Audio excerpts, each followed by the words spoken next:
علامہ محمد اقبال تاریخ اسلام کی ایک بہت بڑی شخصیت ہیں۔ وہ صرف ایک شعبہ زندگی کے قائد نہیں تھے، انہوں نے علمی و فکری اور سیاسی و عمرانی ہر میدان عمل میں شاندار اصول چھوڑے ہیں۔ وہ محض تصورات وضع کرنے والے مفکر نہیں بلکہ عملی میدان میں قوم کی رہنمائی کرنے والے قائد ہیں۔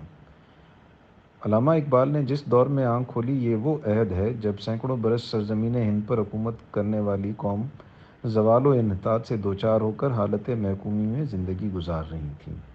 ایسی قوم کو ہمت و قوت اور جذبہ توانائی عطا کر کے ایک بیدار قوم بنانا علامہ محمد اقبال کا عظیم کارنامہ ہے۔ اقبال نا امیدی اور مایوسی کے اندھیروں میں صبح نو پیدا کرنے کا درس دیتے ہیں۔ اقبال امید و عزم اور طاقت و ہمت کے شاعر ہیں۔